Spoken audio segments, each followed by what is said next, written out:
ਅਕਾਲ ਮੂਰਤ ਅਜੂਨੀ ਸੈਭੰ ਗੁਰ ਪ੍ਰਸਾਦ।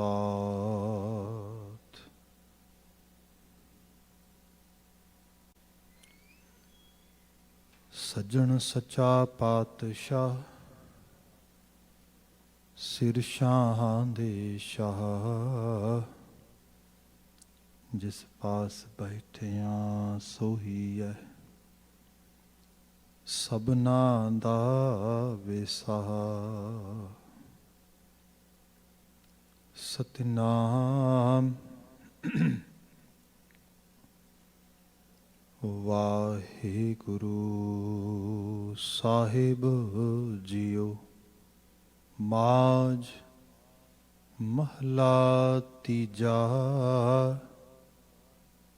ਮੇਰਾ ਪ੍ਰਭ ਭਰਪੂਰ ਰਹਿਆ ਸਭ ਥਾਈਂ, ਗੁਰ ਪ੍ਰਸਾਦੀ ਕਰਹੀ ਮੈਂ ਪਾਈ।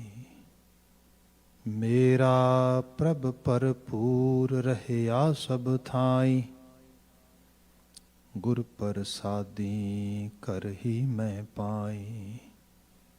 ਸਦਾ ਸਰੇਵੀ ਇਕ ਮਨ ਧਿਆਈ, ਗੁਰਮੁਖ ਸੱਚ ਸਮਾਵਣਿਆ। ਹਉ ਵਾਰੀ ਜਿਉ ਵਾਰੀ ਜਗ ਜੀਵਨ ਮਨ ਵਸਾਵਣਿਆ। ਹਰ ਜਗ ਜੀਵਨ ਨਿਰਭਉ ਦਾਤਾ, ਗੁਰਮਤਿ ਸਹਿਜ ਸਮਾਵਣਿਆ। ਰਹਾਉ ਕਰ ਮੈਂ ਧਰਤੀ ਧੌਲ ਪਤਾਲਾ, ਕਰਹੀ ਮੈਂ ਪ੍ਰੀਤਮ ਸਦਾ ਹੈ ਬਾਲਾ। ਸਦਾ ਆਨੰਦ ਰਹਿ ਸੁਖ ਦਾਤਾ, ਗੁਰਮਤਿ ਸਹਿਜ ਸਮਾਵਣਿਆ। ਕਾਇਆ ਅੰਦਰ ਹਉ ਮੈਂ ਮੇਰਾ, ਜੰਮਣ ਮਰਨ ਨ ਚੂਕੈ ਫੇਰਾ। ਗੁਰਮੁਖ ਹੋਵੈ ਸੋ ਹਉ ਮੈਂ ਮਾਰੇ, ਸੱਚੋ ਸੱਚ ਧਿਆਵਣਿਆ। ਕਾਇਆ ਅੰਦਰ ਪਾਪ ਪੁੰਨ ਦੁਇ ਭਾਈ, ਦੋਹੀਂ ਮਿਲ ਕੈ ਸ੍ਰਿਸ਼ਟ ਉਪਾਈ। ਦੋਵੇਂ ਮਾਰ ਜਾਏ ਇਕਤ ਘਰ ਆਵੈ, ਗੁਰਮਤਿ ਸਹਿਜ ਸਮਾਵਣਿਆ। ਘਰ ਹੀ ਮਾਹੇ ਦੂਜੈ ਭਾਏ ਅਨੇਰਾ, ਚਾਨਣ ਹੋਵੈ ਛੋੜੈ ਹਉ ਮੈਂ ਮੇਰਾ। ਪ੍ਰਗਟ ਸ਼ਬਦ ਹੈ ਸੁਖ ਦਾਤਾ, ਅਨ ਦਿਨ ਨਾਮ ਧਿਆਵਣਿਆ। ਅੰਤਰ ਜੋਤ ਪ੍ਰਗਟ ਪਾਸਾਰਾ, ਗੁਰ ਸਾਖੀ ਮਿਟਿਆ ਅੰਧਿਆਰਾ। ਕਮਲ ਬਿਗਾਸ ਸਦਾ ਸੁਖ ਪਾਇਆ, ਜੋਤੀ ਜੋਤ ਮਿਲਾਵਣਿਆ। ਅੰਦਰ ਮਹਿਲ ਰਤਨੀ ਭਰੇ ਭੰਡਾਰਾ, ਗੁਰਮੁਖ ਪਾਏ ਨਾਮ ਅਪਾਰਾ। ਗੁਰਮੁਖ ਵਣਜੇ ਸਦਾ ਵਪਾਰੀ, ਲਾਹਾ ਨਾਮ ਸਦ ਪਾਵਣਿਆ। ਆਪੇ ਵਥ ਰਾਖੈ ਆਪੇ ਦੇ, ਗੁਰਮੁਖ ਵਣਜੈ ਕੇਹੀ ਕੇ। ਨਾਨਕ ਜਿਸ ਨਦਰ ਕਰੇ ਸੋ ਪਾਏ, ਕਰ ਕਿਰਪਾ ਮਨ ਵਸਾਵਣਿਆ। ਆਪੇ ਵਥ ਰਾਖੈ ਆਪੇ ਦੇ, ਗੁਰਮੁਖ ਵਣਜੈ ਕੇਹੀ ਕੇ। ਨਾਨਕ ਜਿਸ ਨਦਰ ਕਰੇ ਸੋ ਪਾਏ, ਕਰ ਕਿਰਪਾ ਮਨ ਵਸਾਵਣਿਆ। ਵਾਹਿਗੁਰੂ ਜੀ ਕਾ ਖਾਲਸਾ, ਵਾਹਿਗੁਰੂ ਜੀ ਕੀ ਫਤਿਹ। ਜੁਗੋ ਜੁਗ ਅਟਲ ਸ਼ਬਦ ਸਤਿਗੁਰੂ ਧੰਨ ਧੰਨ ਗੁਰੂ ਗ੍ਰੰਥ ਸਾਹਿਬ ਜੀ। ਗੁਰੂ ਪਾਤਸ਼ਾਹ ਜੀ ਦੀ ਅਪਰਪਾਰ ਮਿਹਰਾਮਤ, ਟਲਦੀ ਸ਼ਾਮ ਅਸੀਂ ਸਤਸੰਗਤ ਦਾ ਸਮਾਂ ਮਾਣ ਰਹੇ ਹਾਂ। ਅਗਲੇਰਾ ਸਮਾਂ ਗੁਰਬਾਣੀ ਵਿਆਖਿਆ ਦਾ ਹੈ, ਜਿਸ ਗੋਚਰੇ ਆਪ ਜੀ ਨੇ ਮਾਝ ਰਾਗ ਦਾ ਗੁਰੂ ਅਮਰਦਾਸ ਮਹਾਰਾਜ ਜੀ ਦੁਆਰਾ ਉਚਰਿਤ ਕੀਤਾ ਗਿਆ ਪਾਵਨ ਸ਼ਬਦ ਸਰਵਨ ਕੀਤਾ ਹੈ। ਵਿਚਾਰ ਇਹਦੀ ਅਸੀਂ ਪਿੱਛੋਂ ਕਰਦੇ ਆ ਰਹੇ ਹਾਂ। ਵੈਸੇ ਹੈਗੇ ਬੜੇ ਸ਼ੁਰੂਆਤੀ ਪੜਾਅ ਤੇ ਹਾਂ। 2 ਨੰਬਰ ਬੰਦ ਨੂੰ ਅਸੀਂ ਕੱਲ ਵਿਚਾਰ ਰਹੇ ਸੀਗੇ। ਸਾਡਾ ਸਮਾਂ ਸਮਾਪਤ ਹੋਇਆ। ਜਿੱਥੇ ਵਿਚਾਰ ਕੱਲ ਸਮੇਟੀ ਸੀ ਉੱਥੋਂ ਹੀ ਅੱਜ ਅਸੀਂ ਅੱਗੇ ਤੋਰਾਂਗੇ। ਸਰਸਰੀ ਨਜ਼ਰ ਹੈ ਹਮੇਸ਼ਾ ਦੀ ਤਰ੍ਹਾਂ ਜੋ ਮੇਨ ਮੈਸੇਜ ਵਾਲੀਆਂ ਲਾਈਨਾਂ ਨੇ। ਸਭ ਕਹਿੰਦੇ ਹਉ ਵਾਰੀ ਜਿਉ ਵਾਰੀ ਜਗਜੀਵਨ ਮਨ ਵਸਾਵਣਿਆ। ਗੁਰੂ ਅਮਰਦਾਸ ਸਾਹਿਬ ਆਪਣੇ ਤੇ ਬਾਤ ਟੁਕਾ ਕੇ ਕਹਿ ਰਹੇ ਨੇ, ਮੈਂ ਉਹਦੇ ਤੋਂ ਕੁਰਬਾਨ ਜਾਨਾ ਵਾਰਨੇ ਜਾਨਾ ਜੋ ਜਗਤ ਦੇ ਜੀਵਨ ਦੇਹਿੰਦ ਅਕਾਲ ਪੁਰਖ ਵਾਹਿਗੁਰੂ ਨੂੰ ਆਪਣੇ ਮਨ ਵਿੱਚ ਵਸਾ ਲੈਂਦਾ ਆ। ਹੁਣ ਇਹਦਾ ਮਾਇਨਾ ਵੈਸੇ ਬੜੀ ਡਿਟੇਲ ਬਾਤ ਹੋਈ। ਜੋ ਰੱਬ ਨੂੰ ਪਿਆਰ ਕਰਦਾ ਹੈ, ਰੱਬ ਦੇ ਦਿੱਤੇ ਹੋਏ ਜੀਵਨ ਨੂੰ ਪਿਆਰ ਕਰਦਾ ਹੈ। ਇਹਦੀ ਸ਼ੁਰੂਆਤ ਆਪਣੇ ਤੋਂ ਹੁੰਦੀ ਹੈ ਤੇ ਫਿਰ ਆਪਣੇ ਆਲੇ ਦੁਆਲੇ ਪਸਰੇ ਹੋਏ ਵੱਡੇ ਜੀਵਨ ਰੰਗ ਦੀ ਹੁੰਦੀ ਹੈ। ਮਨੁੱਖ ਉਹ ਕਰਮ ਕਰੇ ਜਿਹਦੇ ਨਾਲ ਧਰਤੀ ਦਾ ਜੀਵਨ ਸਵਰੇ, ਨਾ ਕਿ ਵਿਗੜੇ। ਇਹ ਧਰਮ ਹੈ। ਜਿੱਥੇ ਉਸ ਜੀਵਨ ਦੀ ਤਸਵੀਰ 'ਚ ਕੋਈ ਕੰਟਰੀਬਿਊਸ਼ਨ ਨਹੀਂਗਾ, ਉਹ ਜਸਟ ਇੱਕ ਭੁਲੇਖਾ ਆ, ਧਰਮ ਨਹੀਂਗਾ। ਧਰਮ ਉਹ ਆ ਜਿਹੜਾ ਜੀਵੰਤ ਰੂਪ ਦੇ ਵਿੱਚ, ਜੋ ਤੁਸੀਂ ਪ੍ਰੈਕਟੀਕਲ ਵੇ ਨਾਲ ਵੇਖੋਗੇ। ਸਾਨੂੰ ਸਪਿਰਿਚੁਅਲ ਸਾਈਡਸ ਤੋਂ, ਮੈਂਟਲ ਸਾਈਡਸ ਤੋਂ ਐਜੂਕੇਟ ਕੀਤਾ ਜਾਏ। ਬਾਣੀ ਦਾ ਪਹਿਲਾ ਕਾਰਜ ਇਹ ਹੈ। ਗੁਰਦੁਆਰਾ ਸਤਸੰਗਤ ਸਤਿਗੁਰ ਚਟਸਾਲ ਹੈ। It's a kind of Guru Sahib's school where we come, we learn how to live our lives। ਇਹ ਕਿੰਨੀ ਪ੍ਰੈਕਟੀਕਲ ਚੀਜ਼ ਆ। ਫਿਰ ਇੱਥੇ ਲੰਗਰ ਹੈ, ਇੱਥੇ ਸ਼ੈਲਟਰ ਹੈ, ਇੱਥੇ ਸਭ। ਸੋ ਇਹ ਹੈ ਜੀਵਨ ਦੀ ਤਸਵੀਰ ਵਿੱਚ ਹਿੱਸੇਦਾਰੀ ਪਾਉਣੀ। ਜੇ ਇਹ ਨਹੀਂ ਕਰ ਰਿਹਾ ਬੰਦਾ, ਬਾਕੀ ਸਭ ਕੁਝ ਇਹ ਕਹਿ ਲਓ ਭੁਲੇਖਾ ਹੈ। ਗੁਰੂ ਅਮਰਦਾਸ ਸਾਹਿਬ ਕਹਿੰਦੇ ਜਿਹੜੇ ਜੋ ਰੂਹਾਂ ਇਸ ਜਗਤ ਦੇ ਜੀਵਨ ਦਹਿੰਦ ਅਕਾਲ ਪੁਰਖ ਵਾਹਿਗੁਰੂ ਦੀ ਸੱਚੀ ਤਸਵੀਰ ਨੂੰ ਵੇਖਦੀਆਂ, ਮਾਣਦੀਆਂ, ਉਹਦੇ 'ਚ ਕੰਟਰੀਬਿਊਟ ਕਰਦੀਆਂ, ਮੈਂ ਉਹਨਾਂ ਤੋਂ ਕੁਰਬਾਨ ਜਾਨਾ ਵਾਂ। ਨਾਲ ਹੀ ਸੀਗੀ ਤਸਵੀਰ ਹਰ ਜਗ ਜੀਵਨ ਨਿਰਭਉ ਦਾਤਾ ਗੁਰਮਤਿ ਸਹਿਜ ਸਮਾਵਣਿਆ। ਹਰੀ ਜਗਤ ਦਾ ਜੀਵਨ ਜਿਹੜਾ ਦੇਣ ਵਾਲਾ ਉਹ ਦਾਤਾ ਆ, ਉਹ ਸਾਨੂੰ ਨਿਰਭੈਤਾ ਦੀ ਦਾਤ ਦਿੰਦਾ ਆ। ਮਤਲਬ ਜਿਹੜਾ ਬੰਦਾ ਕਿਸੇ ਲੈਵਲ ਤੇ ਵੀ ਇਹ ਸੋਚਦਾ ਆ ਕਿ ਮੈਂ ਅਕਾਲ ਪੁਰਖ ਵਾਹਿਗੁਰੂ ਨਾਲ ਅੰਗੇਜ ਹੋ ਗਿਆ ਵਾਂ, ਪੱਕੀ ਨਿਸ਼ਾਨੀ ਇਹ ਹੈ ਜੀਵਨ ਵਿੱਚੋਂ ਡਰ ਲੈ ਜਾਏਗਾ, ਭੈ ਨਹੀਂ ਰਹੇਗਾ। ਜਿਹਦੇ ਵੀ ਕਿਸੇ ਕਿਸਮ ਦੀ ਸ਼ੈਡੋ, ਕਿਸੇ ਕਿਸਮ ਦਾ ਪਰਛਾਵਾਂ ਡਰਾ ਰਿਹਾ ਆ, ਅਸੀਂ ਅਜੇ ਉਹਦੇ ਨਾਲ ਨਹੀਂ ਜੁੜੇ। ਜਿਹੜੇ ਜੁੜ ਗਏ, ਕਿਆ ਹਰ ਜਗ ਜੀਵਨ ਨਿਰਭਉ ਦਾਤਾ ਤੇ ਗੁਰਮਤਿ ਸਹਿਜ ਸਮਾਵਣਿਆ। ਗੁਰੂ ਦੀ ਮੱਤ ਨੂੰ ਫੋਲੋ ਕਰਦਿਆਂ ਹੋਇਆ ਸਹਿਜ ਸੁਭਾਏ ਇਹਨਾਂ ਗੁਣਾਂ ਨੂੰ ਬੰਦਾ ਜੀਵਨ ਦੇ ਵਿੱਚ ਸੰਚਾਰਿਤ ਕਰ ਲੈਂਦਾ ਹੈਗਾ। We can actually easily follow, we can easily actually make a connection with these human virtues। ਸੋ ਇਹਦੇ 'ਚ ਮੈਸੇਜ ਇਹ ਸੀਗਾ। ਜੋ ਆਪਾਂ 2 ਨੰਬਰ ਪਦੇ ਦੀ ਬਾਤ ਕਰ ਰਹੇ ਸੀਗੇ, ਸਭ ਨੇ ਕਿਹਾ ਘਰ ਮੈਂ ਧਰਤੀ ਧੌਲ ਪਤਾਲਾ। ਜੋ ਬਾਤ ਕੀਤੀ ਸੀਗੀ ਕਿ ਧੌਲ ਧਰਮ ਦਇਆ ਕਾ ਪੂਤ ਸੰਤੋਖ ਥਾਪ ਰੱਖਿਆ ਜਿਨ ਸੂਤ। ਅਕਸਰ ਮਨੁੱਖਾਂ ਨੂੰ ਉਸ ਖਿੱਤੇ ਦੇ ਵਿੱਚ ਸਨਾਤਨੀ ਧਾਰਾ ਜਾਂ ਹੋਰ ਧਾਰਾਵਾਂ ਦੇ ਅੰਦਰ ਲਿਆ ਕੇ ਬਾਤ ਕੀਤੀ ਗਈ ਕਿ ਧਰਤੀ ਧੌਲੇ ਬਲਦ ਨੇ ਚੱਕੀ ਹੈ, ਤੇ ਉਸ ਸਿੰਘ ਦੇ ਉੱਤੇ ਜਦੋਂ ਧਰਤੀ ਥੱਕ ਜਾਂਦਾ, ਉਹ ਬਦਲਦਾ, ਭੁਚਾਲ ਆ ਜਾਂਦਾ, ਇਹੋ ਜਿਹੀਆਂ ਚੀਜ਼ਾਂ। ਮਤਲਬ ਟੋਟਲ ਇਰੈਸ਼ਨਲ ਤੇ ਨੌਨਸੈਂਸ ਕਿਸਮ ਦੀ ਬਾਤ ਜਿਹੜੀ ਹੈ। ਗੁਰੂ ਸਾਹਿਬ ਨੇ ਸਮਝਾਇਆ, ਉਹ ਗੱਲ ਸੁਣੋ, ਜੇ ਵਾਕਿਆ 'ਚ ਕਿਸੇ ਬਲਦ ਨੇ, ਕਿਸੇ ਧੌਲ ਨੇ ਇਹ ਧਰਤੀ ਚੱਕੀ ਹੈ ਨਾ, ਉਹ ਧੌਲਾ ਬਲਦ 4 ਪੈਰਾਂ ਵਾਲਾ ਨਹੀਂਗਾ, ਧਰਮ ਹੈ। ਧਰਮ ਨੂੰ ਫੋਲੋ ਕਰੋ, ਕਿਸੇ ਡਿਸਿਪਲਿਨ ਵਿੱਚ ਰਹੋ। ਜਿੰਨਾ ਡਿਸਿਪਲਿਨ ਫੋਲੋ ਕਰੋਗੇ, ਉਤਨਾ ਹੀ ਜੀਵਨ ਦੇ ਵਿੱਚ ਚੜ੍ਹਦੀ ਕਲਾ ਆਏਗੀ।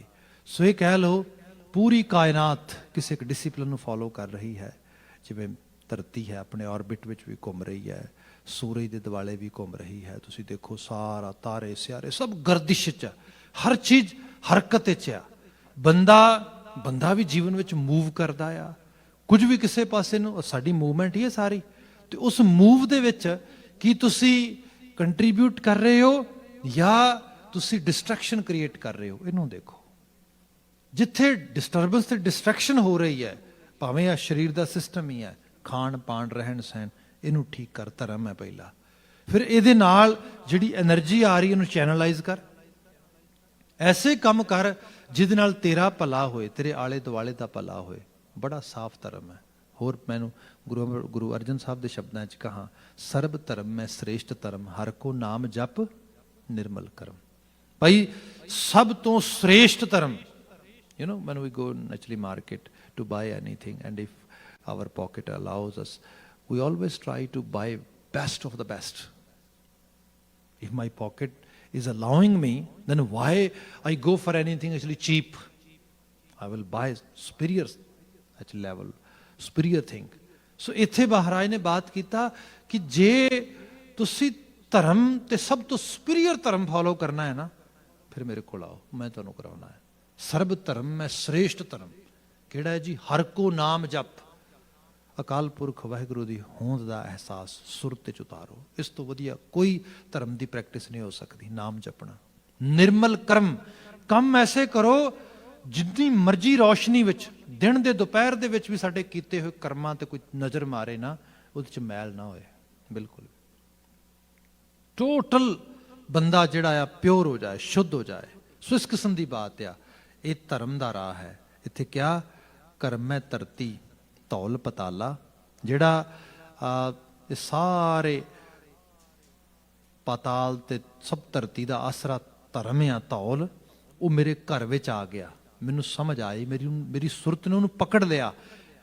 I know how to live my life.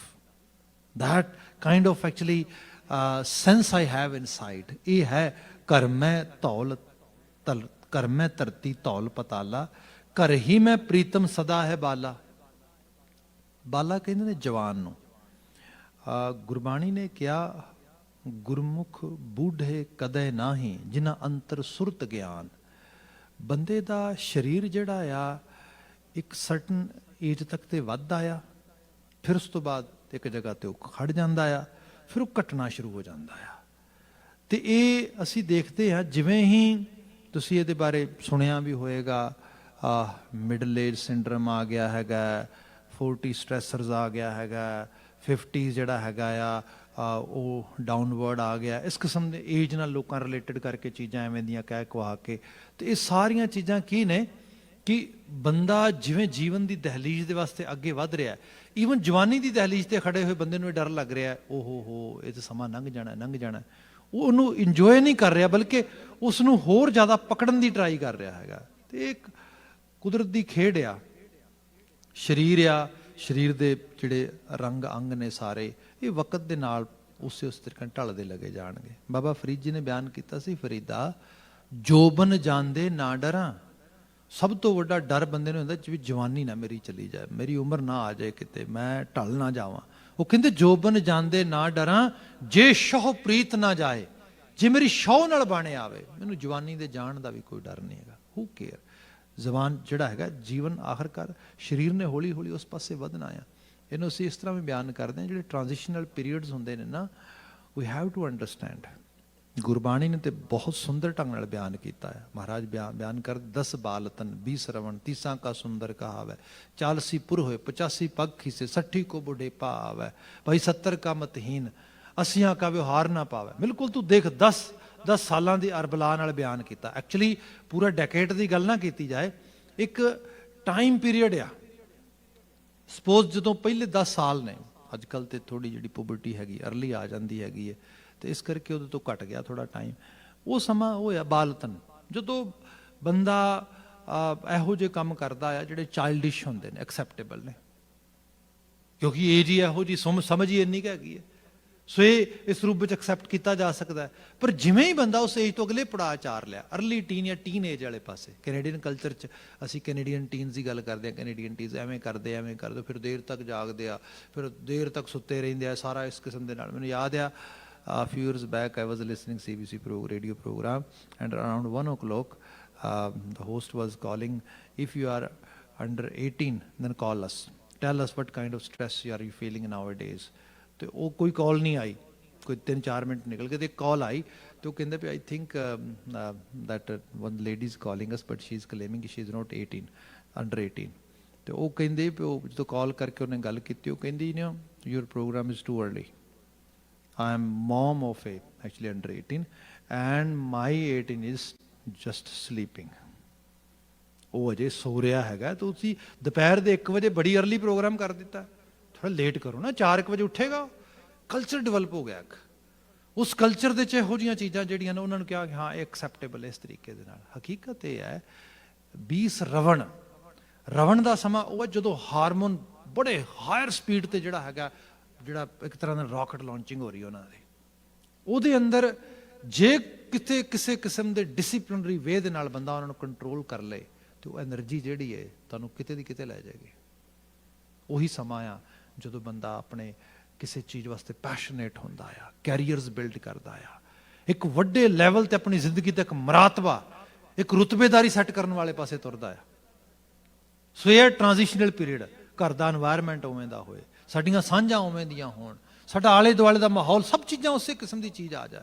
ਫਿਰ ਤੀਸਾ ਕਾ ਸੁੰਦਰ ਕਹਾਵਾ ਹੈ, ਉਹ ਸਮਾਂ ਆ ਜਦੋਂ ਖੂਬਸੂਰਤੀ ਸਰੀਰ ਜਦੋਂ ਬਣ ਕੇ ਬਿਲਕੁਲ ਤਿਆਰ ਹੋਣ ਲੱਗਦਾ ਆ ਤੇ ਬੰਦਾ ਹਰ ਲੈਵਲ ਤੇ ਉਹਦੇ ਸਰੀਰ ਦੇ 'ਚ ਇੱਕ ਚਾਮ ਜਿਹੜਾ ਹੈਗਾ ਆਉਣਾ ਸ਼ੁਰੂ ਹੁੰਦਾ ਆ। ਮਹਾਰਾਜ ਕਹਿੰਦੇ ਉਹਨੂੰ ਵੀ, ਉਸ ਚੀਜ਼ ਦਾ ਵੀ ਜਿਹੜਾ ਇਸਤੇਮਾਲ ਸਹੀ ਰੂਪ ਦੇ ਵਿੱਚ ਕਰ, ਗਵਾ ਨਾ ਜਾਈ, ਗਵਾਚ ਨਾ ਜਾਈ ਉਹਦੇ ਵਿੱਚ।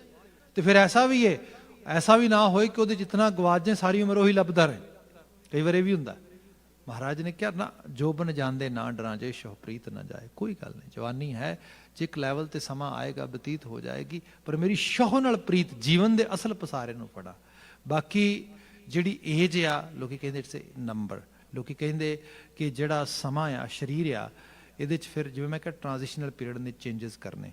ਜਿਵੇਂ 20-30 ਵਰੇ ਦੀ ਉਮਰ ਦੇ 'ਚ ਬੰਦਾ ਛਾਲਾਂ ਮਾਰਦਾ ਆ, 30 ਤੋਂ 40 ਦੇ ਦਰਮਿਆਨ ਉਹਦੇ 'ਚ ਕੁਝ ਮੋਡੀਫਿਕੇਸ਼ਨ ਕਰਨ ਦੀ ਲੋੜ ਹੁੰਦੀ ਹੈ। ਆਮ ਕਰਕੇ ਤੁਸੀਂ ਦੇਖਦੇ ਹੋ ਜਿਹੜੇ ਐਥਲੀਟਸ ਹੁੰਦੇ ਨੇ ਅਰਾਊਂਡ ਇਸ ਏਜ ਤੋਂ ਪਹਿਲਾਂ ਪਹਿਲਾਂ ਉਹ ਰਿਟਾਇਰਡ ਹੋਣਾ ਚਾਹੁੰਦੇ ਨੇ, ਕਿਉਂਕਿ ਪਤਾ ਲੱਗ ਗਿਆ ਜੇ ਜ਼ਿਆਦਾ ਆਪਣੇ ਆਪ ਨੂੰ ਜਿਹੜਾ ਹੈਗਾ ਫੋਰਸ ਕਰਾਂਗੇ ਤੇ ਡੈਫੀਨੇਟਲੀ ਉਹੋ ਜਿਹੀਆਂ ਇੰਜਰੀਜ਼ ਹੋਣਗੀਆਂ ਜਿਹੜੀਆਂ ਮੁੜ ਕੇ ਰੈਸਟ ਆਫ ਦਾ ਲਾਈਫ ਦੇ ਗੋਣਾ ਐਕਚੁਅਲੀ ਬੋਦਰ ਮੀ।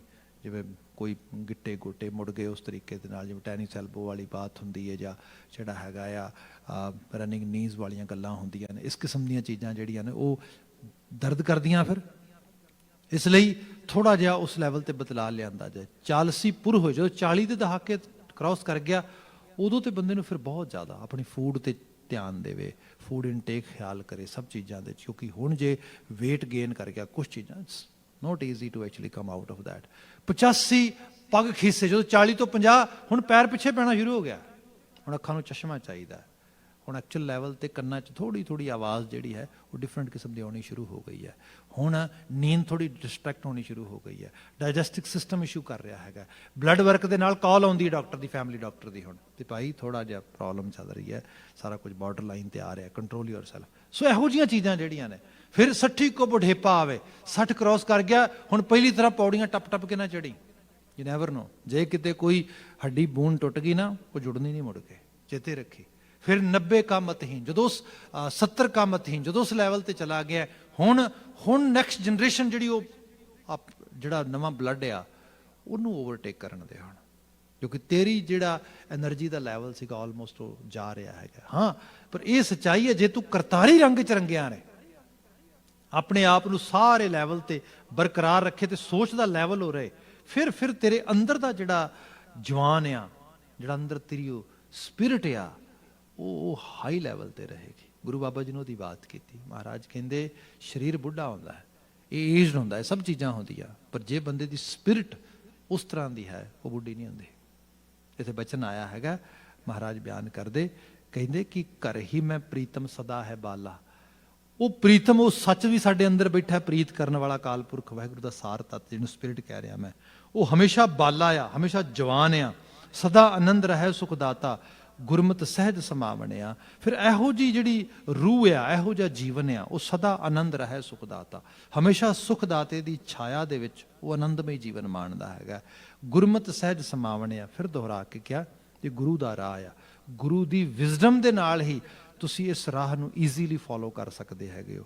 ਅਗਲਾ ਬਚਨ ਹੈ ਕਾਇਆ ਅੰਦਰ ਹਉਮੈ ਮੇਰਾ। ਹੁਣ ਦੂਜੀ ਚੀਜ਼ ਆ ਗਈ, ਇਹ ਵੀ ਹੈ, ਇਹਦੇ 'ਚ ਰੱਬ ਦੀ ਜੋਤ ਹੈ, ਸਾਡੇ ਕੋਲ ਪੋਸੀਬਿਲਿਟੀ, ਅਸੀਂ ਚੰਗਾ ਕਰ ਸਕਦੇ ਹਾਂ, ਪਰ ਇਹ ਵੀ ਪੋਸੀਬਿਲਿਟੀ ਹੈ ਸਾਡੇ ਅੰਦਰ ਕੂੜ ਵੀ ਹੈ, ਹਉਮੈ, ਹੰਕਾਰ, ਮੈਂ ਮੇਰੀ। ਬੰਦਾ ਭਰਿਆ ਪਿਆ ਇਹਦੇ ਨਾਲ, ਮੈਂ ਤੇ ਬਸ ਮੈਂ, ਹੋਰ ਕੁਝ ਵੀ ਨਹੀਂ। ਹਰ ਵਕਤ ਸਾਡਾ ਅੰਦਰ ਦਾ ਸਿਮਰਨ ਹੀ ਇਹ ਚੱਲੀ ਜਾਂਦਾ। ਮੂੰਹ ਤੋਂ ਮੈਂ ਨਾਮ ਵੀ ਬੋਲਾਂ, ਮੇਰੇ ਅੰਦਰ ਵਾਰ-ਵਾਰ ਮੈਨੂੰ ਇੱਕੋ ਹੀ ਥਾਟ ਆਈ ਜਾਂਦਾ, ਜਿਹੋ ਜਿਹਾ ਤੂੰ ਇਹੋ ਜਿਹਾ ਕੋਈ ਹੋਰ ਨਹੀਂ ਹੈਗਾ, ਤੂੰ ਬੈਸਟ ਹੈ, ਤੂੰ ਕਿਉਂ ਇਹਦੀ ਗੱਲ ਕਿਉਂ ਸੁਣੇ। ਇਸ ਕਿਸਮ ਦਾ ਜਿਹੜਾ ਪਾਠ ਲਗਾਤਾਰ ਪੜ੍ਹ ਰਹੇ ਹਾਂ, ਇਹ ਟਾਈਮ ਟੂ ਟਾਈਮ ਮੇਰੇ ਬਚਨਾਂ ਵਿੱਚੋਂ ਵੀ ਦਿਸਦਾ ਆ, ਜਿਹਨੂੰ ਬਾਬਾ ਕਬੀਰ ਜੀ ਨੇ ਕਿਹਾ ਸੀਗਾ ਕਿ ਆਪਸ ਕੋ ਦੀਰਘ ਕਰ ਜਾਣਾ ਔਰਨ ਕੋ ਲਗਮਾਤ। ਜਦੋਂ ਬੰਦਾ ਐਨਾਲਿਸਿਸ ਕਰਨ ਦੀ ਵਾਰੀ ਆਉਂਦੀ ਹੈ ਨਾ, ਕਿਸੇ ਚੀਜ਼ ਨੂੰ ਐਨਾਲਿਟਿਕ ਵੇ ਨਾਲ ਦੇਖਦਾ ਹੈ, ਤੇ ਖਾਸ ਕਰਕੇ ਆਲੇ ਦੁਆਲੇ ਦੇ ਲੋਕਾਂ ਨੂੰ ਕਹਿੰਦਾ ਲਗਾ ਮਾਤਰਾ ਹੀ ਨੇ, ਮੇਰੇ ਮੁਕਾਬਲੇ ਕੀ ਨੇ, ਜ਼ੀਰੋ, ਨਥਿੰਗ, ਮੈਂ ਪੂਰਾ ਹੈ, ਸਾਰੇ ਅੱਧੇ ਅਧੂਰੇ ਨੇ। ਆਪਸ ਕੋ ਦੀਰਘ ਕਰ, ਦੀਰਘ ਕਹਿੰਦੇ ਕੰਪਲੀਟ, ਪੂਰਾ ਵੱਡਾ। ਔਰਣ ਕੋ ਲਗਮਾਤ, ਲਗਮਾਤ ਛੋਟੇ ਲਗਾ ਮਾਤਰਾ, ਜਿਵੇਂ ਕਾਲਮ ਸੈਮੀ ਕਾਲਮਸ ਹੁੰਦੇ ਨੇ ਲਾਈਨ ਦੇ ਚ ਲਿਖੇ ਹੋਏ, ਵੀ they are not even full letters. I am the full-fledged actually sentence or full-fledged kinds of chapter, but they are kind of just small dots. So comparative level ਤੇ ਮੇਰੀ ability, ਮੇਰੀ ਹਾਲਤ ਬੜੀ ਤਗੜੀ ਹੈ।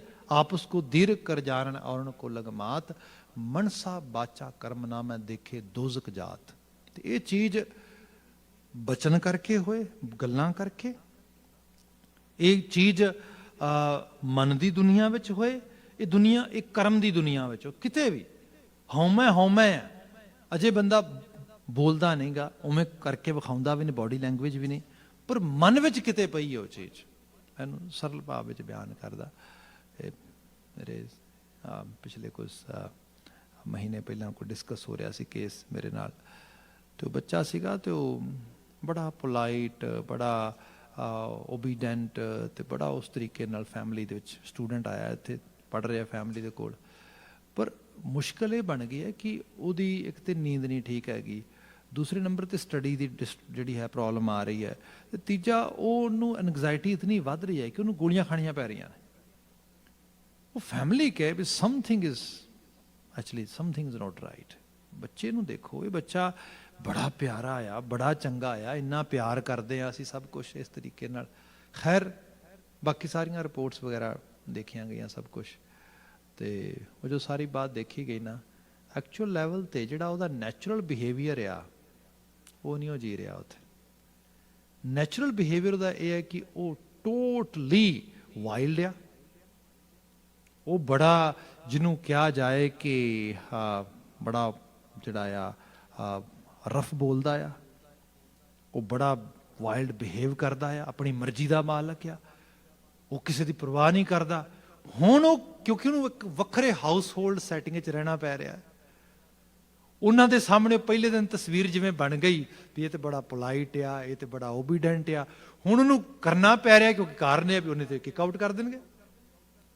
ਹੁਣ ਜਿਹੜੀ ਰੀਅਲ ਸੈਲਫ ਆ ਉਹ ਅੰਦਰ ਆ, ਉਹ ਦਬਾਈ ਆ, ਪ੍ਰੈਸ ਕੀਤੀ ਹੈ। ਜਾਂ ਤੇ ਹੋਏ ਨਾ ਬੰਦਾ ਉਹਨੂੰ ਲੈਟ ਇਟ ਗੋ ਕਰਦੇ ਵੀ okay that is my new reality and I will live in it, ਇਹਨੂੰ ਮੈਂ ਇੰਜੋਏ ਕਰਾਂਗਾ, ਫਿਰ ਤੇ ਗੱਲ ਵੱਖਰੀ ਹੈ। ਅੰਦਰ ਤੇ ਲਗਾਤਾਰ ਉਹੀ ਚੱਲ ਰਿਹਾ, ਉਸੇ ਰੂਪ ਦੇ ਵਿੱਚ ਕਰੁੱਝ ਰਿਹਾ ਸਾਰਾ ਉਸ ਢੰਗ ਦੇ ਨਾਲ। ਬਾਹਰੋਂ ਬੰਦਾ ਸ਼ੋਅ ਆਫ ਕਰ ਰਿਹਾ, ਹਉਮੈ ਬੜੇ ਤਰੀਕੇ ਨਾਲ ਤੰਗ ਕਰਦੀ ਹੈ ਬੰਦਾ। ਇਸ ਤਰ੍ਹਾਂ ਆ, ਇਹ ਅੱਗ ਆ ਐਕਚੁਅਲ ਲੈਵਲ ਤੇ। ਤੁਸੀਂ ਇਹਨੂੰ ਜਿੰਨੀ ਦੇਰ ਤੱਕ ਬੁਝਾਉਂਦੇ ਨਹੀਂਗੇ, ਜਿਵੇਂ ਅੱਗ ਆ, ਤੁਸੀਂ ਉਹਨੂੰ ਕੀ ਕਰੋ, ਤੁਸੀਂ ਇਹਨੂੰ ਕੰਟੇਨ ਕਰਨ ਦੀ ਟਰਾਈ ਕਰੋ ਵੀ ਮੈਂ ਇਹਨੂੰ ਨਾ ਦਬਾ ਲੈਣਾ, ਰੋਕ ਲੈਣਾ, ਅੱਗ ਵੀ ਦਬਦੀ ਹੈ। ਤੁਸੀਂ ਜਿੰਨਾ ਉਹਦੇ ਤੇ ਚੀਜ਼ਾਂ ਪਾਓਗੇ, ਅੱਗ ਵਿਕ ਸੁਲਗਦੀ ਰਹੇਗੀ, ਤੇ ਬਲਕਿ ਉਸੇ ਚੀਜ਼ ਨੂੰ ਫਿਰ ਫਿਊਲ ਦੇ ਤੌਰ ਤੇ ਯੂਜ਼ ਕਰੇਗੀ, ਮੁੜ ਕੇ ਫਿਰ ਉਸੇ ਇੱਕਦਮ ਜਿਹੜਾ ਹੈਗਾ ਉਹ ਬਰਸਟ ਕਰੇਗੀ, ਹਾਇਰ ਲੈਵਲ ਤੇ ਫਾਇਰ ਬੈਕ ਕਰੇਗੀ। ਤੇ ਉਹ ਚੀਜ਼ ਵਾਪਰੀ, ਉਹ ਮਹੀਨਾ 2 ਮਹੀਨਾ ਹੋਰ ਚੱਲਿਆ, 2 ਮਹੀਨੇ ਬਾਅਦ ਇੱਕਦਮ ਉਹ ਮੈਂਟਲੀ ਅਪਸੈਟ ਹੋ ਗਿਆ, ਦੂਜਾ ਤੀਜਾ। ਉਹ ਕਹਿਣੇ ਬੱਚਾ ਹੈ ਹੀ ਨਹੀਂ, ਇਹ ਤੇ ਇੰਨੀਆਂ ਗਾਲਾਂ ਕੱਢਦਾ ਆ। ਮੈਂ ਕਿਹਾ ਹੁਣ ਰਿਐਲਿਟੀ 'ਚ ਆਇਆ ਸਾਹਮਣੇ, ਉਹ ਐਕਚੁਅਲ ਲੈਵਲ ਤੇ ਕਿੰਨੀ ਦੇਰ ਉਹ ਪ੍ਰੈਸ ਕਰਦਾ ਆਪਣੀ ਹਉਮੈ ਨੂੰ, ਆਪਣੇ ਹੰਕਾਰ ਨੂੰ। ਇਸ ਲਈ ਇਹਨੂੰ ਇਸ ਤਰ੍ਹਾਂ ਜਾਣੋ, ਗੁਰਬਾਣੀ ਵਿੱਚ ਨਾ, ਇਹ ਗੁਰੂ ਗ੍ਰੰਥ ਸਾਹਿਬ ਦੀ ਬਾਣੀ ਹੈ ਜੀ, ਇਹਨੂੰ ਵਾਕਿਆ 'ਚ ਮੱਥਾ ਟੇਕਣਾ ਬਣਦਾ, ਇਹਦੇ ਸਾਹਮਣੇ ਸਜਦਾ ਕਰਨਾ ਬਣਦਾ। ਮਹਾਰਾਜ ਨੇ ਬਿਆਨ ਕੀਤਾ, ਹਉਮੈ ਦੀਰਘ ਰੋਗ ਹੈ, ਦਾਰੂ ਪੀ ਸਮਾਹੇ, ਕਿਰਪਾ ਕਰੇ ਜੇ ਆਪਣੀ ਤਾਂ ਗੁਰ ਕਾ ਸ਼ਬਦ ਕਮਾਹੇ। ਹਉਮੈ ਬੜੀ ਅਲਾਮਤ ਹੈ, ਵੱਡੀ ਦੀਰਘ ਰੋਗ ਆ। ਪਰ ਦਾਰੂ ਇਹ ਨਹੀਂ ਕਿ ਲਾ ਇਲਾਜ ਆ, ਨੋ, ਟ੍ਰੀਟਮੈਂਟ ਪੋਸੀਬਲ ਆ, ਸੰਭਵ ਹੈ। ਕਿਰਪਾ ਕਰੇ ਜੇ ਆਪਣੀ, ਜੋ ਤਰਸ ਦੇ ਘਰ ਵਿੱਚ ਆ ਜਾਏ, ਅਕਾਲ ਪੁਰਖ ਵਾਹਿਗੁਰੂ। ਇਸ ਕਰਕੇ ਬੰਦੇ ਨੂੰ ਕਿਹਾ ਗਿਆ, ਅਰਦਾਸ ਕਰਿਆ ਕਰ, ਪ੍ਰਾਰਥਨਾ ਕਰਿਆ ਕਰ, ਅਕਾਲ ਪੁਰਖ ਵਾਹਿਗੁਰੂ ਤਰਸ ਕਰੀ, ਕਿਉਂਕਿ ਹੰਕਾਰਿਆ ਤੇ ਮਾਰਿਆ। ਜਿਵੇਂ ਹੀ ਹੰਕਾਰ ਬੰਦੇ ਦੇ ਸੁਰਤ 'ਚ ਸਵਾਰ ਹੁੰਦਾ ਆ, ਸਭ ਤੋਂ ਵੱਡਾ ਇਹਦਾ ਜਿਹੜਾ ਸਾਈਡ ਇਫੈਕਟ ਹੈਗਾ, ਬੰਦੇ ਦੀ ਵਿਜ਼ਡਮ ਮਰ ਜਾਂਦੀ ਹੈ। ਜਿਹੜਾ ਵਾਈਜ਼ ਗਰਾਊਂਡ ਆ, ਜਿਹਦੇ ਵਿੱਚ ਕੁਝ ਤੁਸੀਂ ਵਾਈਜ਼ ਲੈਵਲ ਦੇ ਥਾਟਸ ਨੂੰ ਪ੍ਰੋਸੈਸ ਕਰਨਾ ਹੁੰਦਾ ਹੈ, ਉਹ ਗਰਾਊਂਡ ਆਕੂਪਾਈ ਕਰ ਲੈਂਦਾ ਹੈ। ਫਿਰ ਬੰਦਾ ਇੱਕ ਡਿਫਰੈਂਟ ਵੇ ਦੇ ਨਾਲ ਜੀਵਨ ਦੇ ਵਿੱਚ ਚੱਲ ਰਿਹਾ, ਉਹ ਭਾਵੇਂ ਕਰੁੱਝ ਰਿਹਾ ਤੇ ਭਾਵੇਂ ਉਹ ਕਰੁੱਝਣ ਨੂੰ ਬਾਹਰ ਕੱਢ ਰਿਹਾ ਕਿਸੇ ਤਰੀਕੇ ਨਾਲ, ਹੈ ਹਉਮੈ, ਹੰਕਾਰ ਹੀ ਆ ਸਾਰੇ ਦਾ ਸਾਰਾ। ਗੁਰੂ ਬਾਬਾ ਜੀ ਨੇ ਕਿਹਾ ਕਿਰਪਾ ਕਰਹਿ ਜੇ ਆਪਣੀ ਤਾਂ ਗੁਰੂ ਕਾ ਸ਼ਬਦ।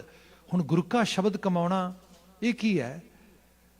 ਸ਼ਬਦ ਨੂੰ ਪੜ੍ਹਨਾ, ਸਮਝਣਾ ਤੇ ਉਸ ਸਮਝਣ ਤੋਂ ਬਾਅਦ ਆਪਣੇ ਅੰਦਰ ਦੀ ਦੁਨੀਆ ਨੂੰ ਰਿਪਲੇਸ ਕਰਨਾ। ਕਿਉਂਕਿ ਸ਼ਬਦ ਸਮਝ ਪੜ੍ਹ ਕੇ ਅੰਦਰ ਦੇ ਥਾਟਸ ਨੂੰ ਰਿਪਲੇਸ ਕਰ ਰਹੇ ਹੋ ਤੁਸੀਂ। ਅੰਦਰ ਥਾਟਸ ਆ ਰਹੇ ਨੇ ਵੱਖਰੇ ਵੱਖਰੇ ਕਿਸਮ ਦੇ। ਅੱਜ ਕੱਲ੍ਹ ਤੇ ਕੋਈ ਵੀ ਤੁਸੀਂ ਥੈਰੇਪੀ ਲੈ ਲਓ ਜਿਹੜੀਆਂ ਮੈਂਟਲ ਹੈਲਥ 'ਚ ਕਰਦੇ ਨੇ, ਸਾਰਾ ਕੰਮ ਹੀ ਇਹ ਹੈਗਾ ਤੁਹਾਡੇ ਜਸਟ ਇਨਰ ਥਾਟਸ ਦੀ ਰਿਪਲੇਸਮੈਂਟ ਲਿਆਉਂਦੇ ਨੇ ਉਹ ਵਾਰ-ਵਾਰ। ਉਹ ਕਹਿੰਦੇ ਆਪਣੇ ਇਨਰ ਨੂੰ ਬਦਲੋ। ਤੇ ਬਦਲੋਗੇ ਕਿਵੇਂ? ਇਹ ਤੇ ਹੈ ਨਹੀਂ ਕੋਈ ਆਪਰੇਸ਼ਨ ਕੀਤਾ, ਸਰਜਰੀ ਕੀਤੀ ਤੇ ਬਦਲ ਦਿੱਤਾ। ਕੋਈ ਸਰਜੀਕਲ ਤੇ ਉਹੋ ਜਿਹੀ ਚੀਜ਼ ਹੈ ਨਹੀਂ ਗੀ। ਇਹ ਤੇ ਸਾਰੇ ਦੀ ਸਾਰੀ ਟਾਕ ਥੈਰੇਪੀ ਹੈ, ਇਹ ਸਾਰੇ ਦੀ ਸਾਰੀ ਰੋਲ ਪਲੇਇੰਗ ਹੁੰਦੀ ਹੈ, ਇਹ ਸਾਰੇ ਦੀ ਸਾਰੀਆਂ ਵਰਕਸ਼ਾਪਸ ਹੁੰਦੀਆਂ ਨੇ, ਇਹ ਸਾਰੇ ਦਾ ਸਾਰਾ ਇਹੋ ਜਿਹਾ ਵਰਕ ਹੁੰਦਾ ਜਿਹਦੇ 'ਚ ਤੇ ਇਹ ਸਾਰਾ ਕੁਝ ਸਿਮਰਨ ਭਗਤੀ ਬੰਦਗੀ ਹੈ। ਜੇ ਸਿੱਖੀ ਆਸ਼ਿਸ਼ ਦੇਖੋ ਤੇ ਗੁਰੂ ਮਹਾਰਾਜ ਕਹਿੰਦੇ ਕਿਰਪਾ ਕਰੇ ਜੇ ਆਪਣੀ ਤਾਂ ਗੁਰੂ ਕਾ ਸ਼ਬਦ ਕਮਾਏ, ਫਿਰ ਬੰਦਾ ਕਮਾਉਣ ਲੱਗ ਜਾਂਦਾ। ਅਦਰਵਾਈਜ਼ ਇੱਥੇ ਜ਼ਿਕਰ ਆ ਰਿਹਾ ਹੈ, ਸਭ ਕਹਿੰਦੇ ਕਾਇਆ ਅੰਦਰ ਹਉਮੈ ਮੇਰਾ, ਇਹ ਪਿਆ ਆ ਮੇਰੇ ਮੁਤਾਬਕ ਦੁਨੀਆ ਚੱਲੇ। ਹਉਮੈ, ਮੈਂ ਤੇ ਮੈਂ ਹੋਵਾਂ, ਮੈਨੂੰ ਸਾਰੇ ਓਬੇ ਕਰਨ, ਮੈਂ ਕਿਸੇ ਦੀ ਪਰਵਾਹ ਨਾ ਕਰਾਂ। ਹਉਮੈ, ਜਿਵੇਂ ਮੈਂ ਸੋਚਦਾ ਸਾਰੇ ਐਵੇਂ ਸੋਚਣ ਲੱਗ ਜਾਣ। ਹਉਮੈ। ਹੁਣ ਇਹ ਜਿਹੜੀ ਚੀਜ਼ ਇਹ ਕਿਤੇ ਨਹੀਂ ਹੋਏਗੀ। ਪਰਿਵਾਰਾਂ 'ਚ ਕੀ ਮਫਾਦ ਹੈ? ਮਾਫੀ ਚਾਹਾਂਗਾ, sometime husband says, if my wife make little bit changes in her behavior, then our life will be kind of heaven. Wife ਕਹਿੰਦੀ ਜੇ ਕਿਤੇ ਮੇਰਾ ਹਸਬੈਂਡ ਥੋੜਾ ਜਿਹਾ ਚੇਂਜ ਹੋ ਜਾਏ ਨਾ, ਬਸ ਕਮਾਲ ਹੀ ਹੈ, ਸਾਡਾ ਘਰ ਤੇ ਸਵਰਗ ਬਣ ਜਾਏ। ਬਾਪ ਇਹ ਕਹਿੰਦਾ ਜੇ ਕਿਤੇ ਮੇਰੇ ਬੱਚੇ ਮਾੜੇ ਜੇ ਬਦਲ ਜਾਣ ਨਾ, ਬਸ ਬਾਕੀ ਸਹੀ ਠੀਕ ਹੈ। ਬੱਚੇ ਕਹਿੰਦੇ if my dad mom actually makes little bit change, then we gonna enjoy. ਉਹ ਜਿਹੜਾ ਲਿਟਲ ਬਿਟ ਚੇਂਜ ਆ ਨਾ, ਉਹ ਸਾਰੇ ਹੀ ਚਾਹੁੰਦੇ ਨੇ, ਪਰ ਚਾਹੁੰਦੇ ਇਹ ਨੇ ਦੂਜਾ ਕਰੇ। ਨੋਟ ਵੀ I'm perfect, I'm okay. ਹਾਂ ਮੈਂ ਵੇਖਣ ਹੀ ਨਹੀਂ ਦਿੰਦੀ। ਉਹ ਕਹਿੰਦੀ ਤੇਰੇ 'ਚ ਕਮੀ ਹੈ ਕੋਈ। ਹਾਂ ਜੇ ਇਹੋ ਹੀ ਚੀਜ਼ ਬੰਦਾ ਕਹੇ ਕਿ ਲਿਟਲ ਬਿਟ ਚੇਂਜ ਮੈਂ ਆਪਣੇ 'ਚ ਕਰ ਲਵਾਂ ਤੇ ਕਈ ਵਾਰ ਇਹ ਵੀ ਹੁੰਦਾ ਬੰਦਾ ਕਿਸੇ ਚੰਗੇ ਆਊਟਕਮ ਦੀ ਆਸ ਲਈ, ਲਾਲਚ ਲਈ ਕਰ ਲੈਂਦਾ, ਅੰਦਰੋਂ ਨਹੀਂ ਕਰਦਾ, ਵਿਖਾਵੇ 'ਚ ਲੈ ਹੁੰਦਾ, ਫਿਰ ਜ਼ਿਆਦਾ ਤੰਗ ਹੁੰਦਾ। ਇਹੋ ਜਿਹਾ ਵੀ ਦੇਖਿਆ ਸੀ।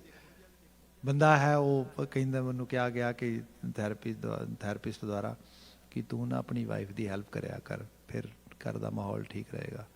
ਉਹ ਕਹਿੰਦਾ ਠੀਕ ਹੈ। ਉਹ ਥੋੜ੍ਹੀ ਹੈਲਪ ਕਰਾਉਂਦਾ ਆ ਤੇ ਉਹ ਹੈਲਪ ਕਰਾਉਂਦਾ ਤੇ ਜਿਵੇਂ ਦਾ ਆਊਟਕਮ ਚਾਹਿਆ ਸੀਗਾ ਵੀ ਮੈਂ ਹੈਲਪ ਕਰਾਵਾਂਗਾ ਦੁਨੀਆ ਬਦਲ ਜਾਏਗੀ ਸਾਰੀ।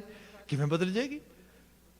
ਉਹ ਜਦੋਂ ਹੈਲਪ ਕਰਾਉਂਦਾ ਤੇ ਵਾਈਫ ਨੂੰ ਪਤਾ ਵੀ ਇਹ ਐਕਚੁਅਲੀ ਇਹ ਜਿਹੜਾ ਹੈਗਾ ਇਹ ਡਰਾਮਾ ਕਰ ਰਿਹਾ, he is hypocrite, I don't like it. ਉਹ ਬਲਕਿ ਉਹ ਉਹਨੂੰ ਸੁਣਾਉਂਦੀ ਹੈ ਵੀ ਤੂੰ ਕੀ ਸੋਚਦਾ ਕਿ ਆਹ ਸਭ ਕੁਝ ਇਸ ਤਰੀਕੇ ਦੇ ਨਾਲ। ਉਹਨੂੰ ਹੋਰ ਗੁੱਸਾ ਚੜ੍ਹਦਾ। ਉਹ ਕਹਿੰਦਾ ਲੈ she is taking everything granted and second thing she never admire it. ਹੁਣ ਆਹ ਜਿਹੜੀ ਹਾਲਤ ਹੈ ਇਹਦਾ ਮਤਲਬ ਇਹ ਆ ਹਉਮੈ ਛੱਡੀ ਨਹੀਂ ਗਈ। ਨਹੀਂ ਜਸਟ ਓਪਰੈਸ ਕੀਤੀ ਥੋੜੀ ਜਿਹੀ, ਤੇ ਓਪਰੈਸ ਕੀਤੀ ਤੇ ਹੋਰ ਤੰਗ ਕਰੇਗੀ ਕਿਉਂਕਿ ਅੰਦਰ ਅੱਗ ਜਿਹੜੀ ਆ ਉਹ ਥੱਲੇ ਦਬਾਈ ਜਾ ਰਹੀ ਹੈ। ਤਰੀਕਾ ਇਹ ਹੋਈ ਹੈ ਕਿਰਪਾ ਕਰੇ ਜੇ ਆਪਣੀ ਤਾਂ ਗੁਰੂ ਕਾ ਸ਼ਬਦ ਕਮਾਏ। ਮਹਾਰਾਜ ਨੇ ਤੇ ਬਿਆਨ ਕੀਤਾ ਕਾਇਆ ਅੰਦਰ ਹਉਮੈ ਮੇਰਾ। ਇਹ ਕਾਇਆ ਭਰੀ ਪਈ ਇਹਦੇ ਨਾਲ, ਸਰੀਰ ਭਰਿਆ ਪਿਆ, ਜੀਵਨ ਭਰਿਆ ਪਿਆ, ਜੰਮਣ ਮਰਨ ਨਾ ਚੂਕਿਆ ਫੇਰਾ। ਕਲਪਨਾ ਕਰਦਾ ਬੰਦਾ ਆਹ ਤੇ ਜ਼ਿੰਦਗੀ ਠੀਕ ਨਹੀਂ ਗਈ, ਆਹ ਤੇ ਜ਼ਿੰਦਗੀ ਕਈ ਬੇਕਾਰ। I'm not happy with my childhood time. I didn't enjoy my actually college or university time, and my house environment was too much toxic. And now I don't have my ideal job, ideal business, ideal career. I don't have ideal partner. I don't have ideal family. I don't have nothing is ideal. So at the same time, I have some kind of imagination. Gosh, ਐਵੇਂ ਦੀ family ਹੁੰਦੀ, ਕਾਸ਼ ਐਵੇਂ ਦਾ ਟੱਬਰ ਹੁੰਦਾ। ਬਾਬਾ ਜੀ ਕਹਿੰਦੇ ਕੋਈ ਗੱਲ ਨਹੀਂ, ਚਿੰਤਾ ਕਿਉਂ ਕਰਦਾ? ਇੱਥੇ ਕਿਹੜਾ ਮੁੱਕ ਗਿਆ ਕੰਮ? ਆਹ ਤੱਤ ਟੁੱਟਦੇ ਰਹਿਣਗੇ, ਦੁਬਾਰਾ ਬਣਦੇ ਰਹਿਣਗੇ, ਚੱਲੀ ਜਾਏਗਾ ਖੇਡ। ਕੁਦਰਤ ਨੂੰ ਤਾਂ ਕੋਈ ਫਰਕ ਨਹੀਂ ਨਾ ਪੈਂਦਾ, ਉਹ ਤੇ ਰੀਕਾਰਨੇਸ਼ਨ ਚੱਲੀ ਜਾਣਾ। ਇਹ ਜੰਮਣ ਮਰਨ ਜਿਹੜਾ ਆ ਇਹ ਸਾਡੀਆਂ ਵਾਸ਼ਨਾਵਾਂ ਲੈ ਕੇ ਆਉਂਦੀਆਂ ਨੇ। ਜਿੰਨਾ ਅੰਦਰ ਸੋਚਦੇ ਫਿਰ ਚਲੋ ਇੰਨਾ ਵੀ ਸੋਚਿਆ ਜਾਏ, ਫਿਰ ਬੰਦਾ ਇਹ ਸੋਚਦਾ ਵੀ ਕਿਤੇ ਨਾ ਮੌਕਾ ਬਣੇ ਨਾ ਤੇ ਮੈਂ ਫਲਾਣੇ ਤੋਂ ਰਿਵੈਂਜ ਲਵਾਂ ਬਸ। ਜੇ ਇਸ ਜ਼ਿੰਦਗੀ 'ਚ ਨਹੀਂ ਤੇ ਫਿਰ ਕੋਈ ਨਾ, ਅਗਲੀ ਸਹੀ, ਫਿਰ ਅਗਲੀ ਸਹੀ। ਇਹ ਚੱਲੀ ਜਾ ਰਿਹਾ ਸਾਈਕਲ ਹੈ। ਉਹੀ ਤੋੜੇਗਾ ਜਿਹੜਾ ਇਸ ਜੀਵਨ 'ਚ ਪਿਓਰ ਹੋ ਜਾਏਗਾ। ਸੈਲਵੇਸ਼ਨ ਕੋਈ ਇਹੋ ਜਿਹੀ ਚੀਜ਼ ਨਹੀਂ ਜਿਹੜੀ ਮਰਨ ਤੋਂ ਬਾਅਦ ਤੁਸੀਂ ਅਟੇਨ ਕਰਨੀ ਹੈਗੀ, ਇਹ ਤੇ ਜਿਉਂਦੇ ਜੀ ਨਾਲ ਲੈ ਕੇ ਜਾਣੀ ਹੈ। ਜਿਹੜਾ ਬੰਦਾ ਜਿਉਂਦੇ ਜੀ ਆਪਣੇ ਆਪ ਨੂੰ ਲਿਬਰੇਟ ਕਰ ਲੈਂਦਾ ਆ ਹਰ ਤਰ੍ਹਾਂ ਦੀ ਵੀਕਨੈਸ ਤੋਂ, ਹੈਬਿਟ ਤੋਂ, ਕਮਜ਼ੋਰੀ ਤੋਂ, ਅਲਾਮਤ ਤੋਂ, ਉਸ ਤੋਂ ਆਪਣੀ ਸੈਲਵੇਸ਼ਨ ਵੀ ਲੈ ਗਿਆ। ਕਹਿੰਦੇ ਨੇ ਸੈਲਵੇਸ਼ਨ ਕਮਸ ਆਫਟਰ ਲਿਬਰੇਸ਼ਨ, ਤੇ ਲਿਬਰੇਟ ਹੋਣਾ ਆ ਵਕਾਰਾਂ ਤੋਂ, ਹਰ ਅਲਾਮਤ ਤੋਂ। ਗੁਰੂ ਮਹਾਰਾਜ ਨੇ ਇੱਥੇ ਬਿਆਨ ਕੀਤਾ, ਜੰਮਣ ਮਰਨ ਨਾ ਚੁੱਕੈ ਫੇਰਾ। ਇਹ ਫਿਰ ਚੁੱਕਦਾ ਨਹੀਂਗਾ। ਅਗਲਾ ਬਚਨ ਹੈ, ਗੁਰਮੁਖ ਹੋਵੇ ਸੋ ਹਉਮੈ ਮਾਰੈ। ਜਿਹੜਾ ਗੁਰੂ ਵੱਲ ਮੂੰਹ ਕਰਦਾ ਹੈ ਉਹ ਸਭ ਤੋਂ ਪਹਿਲਾਂ ਹਉਮੈ ਨੂੰ ਮਾਰਦਾ ਹੈ। ਕਹਿੰਦਾ ਹੈ ਆਪਣੇ ਆਪ ਨੂੰ ਬਦਲਾਂ, ਆਪਣੇ ਆਪੇ ਤੇ ਕੰਮ ਕਰਾਂ। ਸਭ ਕੁਝ ਮੇਰੀ ਸੌੜੀ ਸੋਚ ਮੁਤਾਬਕ ਨਹੀਂ ਚੱਲੇਗਾ, ਛੱਡਣੀ ਪਏਗੀ ਮੈਨੂੰ। ਮੈਂ ਗੁਰੂ ਕੀ ਮਤ ਲਵਾਂ, ਗੁਰੂ ਆਸ਼ੇ ਮੁਤਾਬਕ ਚੱਲਣਾ ਸ਼ੁਰੂ ਕਰ ਦੇਵਾਂ। ਮੈਂ ਬੇਨਤੀ ਕੀਤੀ, ਬੰਦਾ ਕਹਿੰਦਾ ਪਰਿਵਾਰ ਦੇ ਵਿੱਚ ਫਲਾਣਾ ਮੈਂਬਰ ਥੋੜ੍ਹਾ ਜਿਹਾ ਬਦਲ ਜੇ ਤੇ ਸ਼ਾਇਦ ਕੰਮ ਠੀਕ ਹੋ ਜਾਏ। ਜੇ ਕਈ ਵਾਰੀ ਬੰਦਾ ਇਹ ਵੀ ਅਡਾਪਟ ਕਰਦਾ, ਓਕੇ ਜੇ ਉਹ ਮੇਰੇ ਮੁਤਾਬਕ ਨਹੀਂ ਬਦਲ ਰਿਹਾ, ਮੈਂ ਉਹਦੇ ਮੁਤਾਬਕ ਬਦਲ ਜਾਣਾ ਵਾ। ਜੇ ਤੈਨੂੰ ਉਹੀ ਠੀਕ ਨਹੀਂ ਲੱਗ ਰਿਹਾ ਤੇ ਤੂੰ ਉਹਦੇ ਮੁਤਾਬਕ ਬਦਲ ਵੀ ਜਾਏਗਾ, ਫਿਰ ਕਿਹੜਾ ਠੀਕ ਹੋ ਜਾਏਗਾ, ਫਿਰ ਬਲਕਿ ਹੋਰ ਗੜਬੜ ਹੋ ਜਾਏਗੀ। Two wrongs never make one right. ਫਿਰ ਕੀਤਾ ਕੀ ਜਾਏ, ਆਪਣੇ ਆਪ ਨੂੰ ਰਾਈਟ ਪਾਥ ਤੇ ਲਿਆਂਦਾ ਜਾਏ। ਤੇ ਫਿਰ ਇਹ ਜਿਹੜੀ ਚੀਜ਼ ਆ, ਜਿਵੇਂ ਗੁਰਮਤ ਆ, ਗੁਰਮਤ ਸਭ ਤੋਂ ਵੱਧ ਸਾਨੂੰ ਕਿਹੜੀ ਚੀਜ਼ ਪੜਾਉਂਦੀ ਹੈ? ਕੰਪੈਸ਼ਨ, ਦਇਆ, ਤਰਸ। ਬੰਦਾ ਸਭ ਤੋਂ ਪਹਿਲਾਂ ਆਪਣੇ ਆਪ ਤੇ ਕੰਪੈਸ਼ਨ ਯੂਜ਼ ਕਰਨਾ ਸ਼ੁਰੂ ਕਰੇ। ਅਸੀਂ ਸ਼ਬਦ ਪੜ੍ਹਦੇ ਹਾਂ ਗੁਰੂ ਮਹਾਰਾਜ ਦੀ ਬਾਣੀ 'ਚ, ਸਭ ਕਹਿੰਦੇ ਸਚਿਆਰ ਹੋਣਾ, ਤੂੰ ਸੱਚ ਨਾਲ ਦੋਸਤੀ ਲਗਾਉਣੀ ਹੈ, ਤੇ ਚੇਤੇ ਰੱਖੀ ਸੱਚ ਤਾਂ ਪਰ ਜਾਣੀਐ ਜਾਂ ਸਿੱਖ ਸੱਚੀ ਲੇ, ਦਇਆ ਜਾਣੇ ਜੀ ਕੀ ਕਿਛ ਪੁੰਨ ਦਾਨ ਕਰੇ। ਸੱਚ ਤਾਂ, ਸਚਿਆਰ ਤਾਂ ਹੋ ਸਕੇਗਾ ਜੇ ਆ ਸੱਚੀ ਸਿੱਖਿਆ ਲਏਗਾ। If you keep educating yourself on a right path and right level, ਸੱਚ ਤਾਂ ਪਰ ਜਾਣੀਏ ਜਾਂ ਸਿੱਖ ਸੱਚੀ ਲੇ, ਦਇਆ ਜਾਣੇ ਜੀ ਕੀ। ਆਪਣੇ ਆਪ ਨਾਲ ਕੰਪੈਸ਼ਨੇਟ ਹੋ, ਆਪਣੇ ਆਪ ਤੇ ਤਰਸ ਕਰਨਾ ਸਿੱਖ। ਤਰਸ ਕੀ ਹੈ? ਹੁਣ ਦੇਖੋ, ਮੈਂ ਦੇ ਲਾਲਚ ਵਿੱਚ, ਸਵਾਰਥ ਵਿੱਚ ਆਇਆ ਹੋਇਆ ਸਵਾਰਥੀ ਬੰਦਾ ਜਿਹੜਾ ਆ, ਜੀਭ ਕਹਿੰਦੀ ਏ ਮਿੱਠਾ ਖਾ, ਜੋ ਕਿ ਉਹਨੂੰ ਚੰਗਾ ਲੱਗਦਾ ਹੈ। ਸਰੀਰ ਇਹ ਕਹਿ ਰਿਹਾ, I cannot actually digest it, please forgive me, I cannot take it anymore। Overweight ਹੋਣਾ, ਓਬੇਸਿਟ ਹੋ ਜਾਣਾ, ਡਾਇਬਟੀਜ਼ ਹੋ ਜਾਣੀ, ਸਭ ਤਰ੍ਹਾਂ ਦੇ ਇਸ਼ੂਜ਼ ਆਉਣੇ। ਦੈਟ ਮੀਨ ਸਰੀਰ ਸਾਨੂੰ ਦੱਸ ਰਿਹਾ ਕੁਛ, ਵੀ ਆਰ ਨੋਟ ਲਿਸਨਿੰਗ। ਕਿਉਂ ਲਿਸਨ ਕਰਾਂਗੇ ਅਸੀਂ? ਕਿਉਂਕਿ ਜਿਹੜਾ ਜੀਭ ਹੈ ਉਹ ਕਹਿੰਦੀ no, you have to eat it. ਹੁਣ ਉਹਦੇ ਚੋਂ ਖਾਈ ਜਾ ਰਿਹਾ। ਬੰਦਾ ਆਪਣੇ ਆਪ ਤੇ ਤਰਸ ਨਹੀਂ ਕਰ ਰਿਹਾ। ਕੰਪੈਸ਼ਨੇਟ ਹੋ, ਭਲੇ ਤਰਸ ਕਰ। ਸੋ ਇਹ ਹੈ ਧਰਮ, ਸਹੀ ਰੂਪ ਵਿੱਚ ਆਪਣੇ ਆਪ ਨੂੰ ਸਮਝਣਾ ਆ। ਇਹਦੇ ਨਾਲ ਫਿਰ ਬੰਦਾ ਆਪਣੇ ਆਪ ਨੂੰ ਜਦੋਂ ਸਮਝ ਕਹੇਗਾ ਇਸ ਤਰੀਕੇ ਨਾਲ, ਫਿਰ ਚੋਇਸਿਸ ਵੀ ਉਹੋ ਜਿਹੀਆਂ ਬਣਾਏਗਾ। ਫਿਰ ਇਹ ਹੈ ਜਿਹੜਾ ਬੰਦਾ ਦਇਆ ਜਾਣੇ ਜੀ ਕੀ, ਕੁਛ ਦਿਆਲੂ ਹੋਏ ਆਪਣੇ ਬਾਰੇ ਦਿਆਲੂ ਹੋਣ ਦਾ ਮਤਲਬ ਕੀ ਹੈ? ਅਸੀਂ ਕਈ ਵਾਰ ਆਪਣੀਆਂ ਆਦਤਾਂ ਦੇ ਵਿੱਚ ਹੀ, ਹੁਣ ਆਪਣੇ ਆਪ ਤੇ ਤਰਸ ਕਰਨਾ ਕੀ ਹੈ, ਦਇਆ ਕਰਨੀ ਕੀ ਹੈ? ਬੰਦਾ ਸੋਚੇਗਾ ਲੰਬੇ ਸਮੇਂ ਤੱਕ ਸੋਫੇ ਤੇ ਬੈਠੇ ਰਹਿਣਾ, ਸੁੱਤੇ ਰਹਿਣਾ, ਇਹ ਤਰਸ ਹੈ। ਨਾ ਨਾ ਨਾ, ਇਹ ਤੇ ਮਨ ਦੀ ਦੁਨੀਆ ਦੇ ਆਖੇ ਲੱਗ ਜਾਣਾ ਹੈ ਵੀ ਜਿਵੇਂ ਮੇਰਾ ਮਨ ਕਹਿ ਰਿਹਾ ਮੈਂ ਕਰ ਰਿਹਾ। ਤਰਸ ਕੀ ਹੈ? ਆਪਣੇ ਆਪ ਤੇ ਮੂਵ ਕਰਨਾ, ਭੱਜਣਾ ਨੱਠਣਾ, ਕੰਮ ਕਰਨਾ, ਐਕਸਰਸਾਈਜ਼ ਕਰਨੀ, ਉਸ ਸਭ ਤਰੀਕੇ ਨੂੰ ਅਡਾਪਟ ਕਰਨਾ ਜਿਹਦੇ ਨਾਲ ਹੈਲਦੀ ਲਾਈਫ ਆਵੇ ਮੇਰੇ ਕੋਲ। ਸੋ ਇਹ ਤਰਸ ਕਰ ਆਪਣੇ ਆਪ ਤੇ, ਇਹ ਤਰਸ ਦਾ ਮਾਦਾ ਆ। ਇਹ ਬੰਦੇ ਨੂੰ ਇਹੀ ਧਰਮ, ਇਹੀ ਧੌਲ ਧਰਮ ਆ। ਹੋਰ ਕੋਈ ਸੁਪਰਨੈਚੁਰਲ ਪਾਵਰ ਨੇ ਬਾਹਰੋਂ ਆ ਕੇ ਕੁਝ ਨਹੀਂ ਕਰਨਾ। ਜਿੱਥੇ ਲੋਕਾਂ ਦੇ ਹੈਲਦੀ ਫਿਜ਼ੀਕਲ ਜਿਹੜੇ ਸਟਰਕਚਰਸ ਹੈਗੇ ਨੇ, ਉੱਥੇ ਹੈਲਦੀ ਮਾਈਂਡ ਹੈਗੇ ਨੇ। ਜਿੱਥੇ ਬੰਦੇ ਕੋਲ ਇਹ ਚੀਜ਼ਾਂ ਹੈਲਦੀ ਹੈਗੀਆਂ ਨੇ, ਡੈਫੀਨੇਟਲੀ ਇੱਕ ਹੈਲਦੀ ਸਪਿਰਿਚੁਅਲ ਐਜੂਕੇਸ਼ਨ ਉਹਦੇ ਕੋਲ ਆ ਸਕਦੀ ਹੈਗੀ ਹੈ। ਗੁਰੂ ਬਾਬਾ ਜੀ ਨੇ ਉਹਨਾਂ ਜੁੱਸਿਆਂ ਨੂੰ ਮਜ਼ਬੂਤ ਕੀਤਾ, ਕੁਸ਼ਤੀ ਕਰਾਈ, ਸਿਖਾਇਆ, ਸੇਵਾ ਚ ਲਾਇਆ, ਮਾਈਆਂ ਨੂੰ ਸੇਵਾ ਚ ਲਾਇਆ, ਘਰਾਂ ਪਰਿਵਾਰਾਂ ਦਾ ਮਾਹੌਲ ਠੀਕ ਕੀਤਾ। ਫਿਰ ਉਹਨੂੰ ਸਪਿਰਿਚੁਅਲ ਲੈਵਲ ਤੇ ਐਸਾ ਅੰਗੇਜ ਕੀਤਾ, ਉਹ ਲੋਕ ਰੂਹਾਨੀ ਤੌਰ ਤੇ ਇੱਕ ਐਸੇ ਲੈਵਲ ਤੇ ਚਲੇ ਗਏ ਜਿੱਥੇ ਜਿੱਥੇ ਤੁਸੀਂ ਦੇਖੋ ਸੈਕਰੀਫਾਈਸਿਸ ਜਿਹੜੇ ਹੁੰਦੇ ਨੇ ਨਾ, ਇਹ ਕਿਸੇ ਕੰਪੈਸ਼ਨ ਚੋਂ ਪੈਦਾ ਹੁੰਦੇ ਨੇ, ਲਾਲਚ ਚੋਂ ਨਹੀਂ ਪੈਦਾ ਹੁੰਦੇ। ਲਾਲਚੀ ਬੰਦਾ ਤੇ ਇਤਨਾ ਮੀਨ ਹੁੰਦਾ ਆ, ਉਹ ਤੇ ਕਿਸੇ ਵਾਸਤੇ ਕੁਝ ਵੀ ਕਰਨ ਲਈ ਤਿਆਰ ਨਹੀਂ ਹੋ ਸਕਦਾ। ਜਿਹੜਾ ਬੰਦਾ ਦਇਆ ਦੇ ਘਰ 'ਚ ਜੀਂਦਾ, ਉਹ ਕਹਿੰਦਾ ਕੋਈ ਗੱਲ ਨਹੀਂ, ਉਹਦੇ ਅੰਦਰ ਤਰਸ ਇਤਨਾ ਕੁ ਜ਼ੋਰ ਪਾਉਂਦਾ ਹੈ, ਉਹ ਆਪਣੀ ਜ਼ਿੰਦਗੀ ਵੀ ਦੇ ਦਿੰਦਾ, ਜਾਨ ਵੀ ਦੇ ਦਿੰਦਾ ਆਪਣੀ, ਕਹਿੰਦਾ ਕੋਈ ਗੱਲ ਨਹੀਂ, ਕਿਸੇ ਦਾ ਭਲਾ ਹੋਣਾ ਚਾਹੀਦਾ ਹੈਗਾ। ਸੋ ਇਹ ਹਾਇਰ ਲੈਵਲ ਹੈ ਧਰਮ ਦਾ। ਗੁਰੂ ਬਾਬਾ ਜੀ ਨੇ ਇੱਥੇ ਬਿਆਨ ਕੀਤਾ, ਉਹ ਬੰਦੇ ਤੂੰ ਜੇ ਵਾਕਿਆ ਦੇ ਵਿੱਚ ਹੀ ਸਹੀ ਰੂਪ 'ਚ ਆਪਣੀ ਹਉਮੈ ਤੋਂ ਬਾਹਰ ਨਿਕਲਣਾ ਨਾ, ਤੇ ਫਿਰ ਤੇਰੇ ਲਈ ਜ਼ਰੂਰੀ ਹੈ ਕਿ ਤੂੰ ਆਪਣੇ ਆਪ ਨੂੰ ਸੱਚੋ ਸੱਚ ਧਿਆਵਣਿਆ, ਗੁਰਮੁਖ ਹੋਵੇ ਸੋ ਹਉਮੈ ਮਾਰੇ, ਹਉਮੈ ਨੂੰ ਮਾਰ ਤੇ ਸੱਚ ਦਾ ਧਿਆਨ ਲੈ ਕੇ ਜਾ। ਸੱਚੀ ਸਿੱਖਿਆ ਜਿਵੇਂ ਬਾਤ ਕੀਤੀ, ਸੱਚ ਤਾਂ ਪਰ ਜਾਣੀਏ ਜਾਂ ਸਿੱਖ ਸੱਚੀ ਲੈ, ਉਸ ਸੱਚੋ ਸੱਚ ਧਿਆਵਣਿਆ। ਫਿਰ ਕਿਆ ਕਾਇਆ ਅੰਦਰ ਪਾਪ ਪੁੰਨ ਦੋਏ ਭਾਈ। ਚਲੋ ਪਾਪ ਕਰਨ ਵਾਲਾ ਬੰਦਾ ਤੇ ਮਾੜਾ ਹੋਇਆ, ਪੁੰਨ ਕਰਨ ਵਾਲਾ ਮਾੜਾ ਕਿਵੇਂ ਹੋ ਗਿਆ? ਗੁਰੂ ਸਾਹਿਬ ਕਹਿੰਦੇ ਦੋਨੋਂ ਭਰਾ ਨੇ ਸਕੇ, ਮਤ ਜਾਣੋ ਕਿ ਇਹ ਕੋਈ ਫਰਕ ਆ। ਕਾਇਆ ਅੰਦਰ ਪਾਪ ਪੁੰਨ ਦੋਏ ਭਾਈ। ਹੁਣ ਪਾਪ ਪੁੰਨ ਸਭ ਤੋਂ ਵੱਧ ਹਉਮੈ ਨੂੰ ਵਧਾਉਂਦਾ ਹੈ। ਜਿਹੜੇ ਕਈ ਵਾਰੀ ਜਿਹਨਾਂ ਨੂੰ ਅਸੀਂ ਗੁੱਡ ਵਰਚੂਜ਼ ਵੀ ਕਹਿ ਦਿੰਦੇ ਹੈਗੇ ਆ। ਬੰਦਾ ਕਹਿੰਦਾ ਅੱਛਾ ਮੈਂ ਨਾ ਇੰਨਾ ਡੋਨੇਸ਼ਨ ਕੀਤਾ ਜਾਂ ਦਾਨ ਕੀਤਾ, ਦਾਨ ਲਫ਼ਜ਼ ਯੂਜ਼ ਕੀਤਾ, ਉਹਦੇ ਨਾਲ ਹੀ ਮੇਰਾ ਚਰਚਾ ਹੋਇਆ ਚਾਰ ਚੁਫੇਰੇ, ਹਉਮੈ ਵੱਧ ਗਈ ਅੰਦਰ, ਵਾਹ ਕਿਆ ਕਮਾਲ ਕਰ ਦਿੱਤੀ ਤੂੰ, ਹੋਰ ਹੰਕਾਰ ਵੱਧ ਗਿਆ।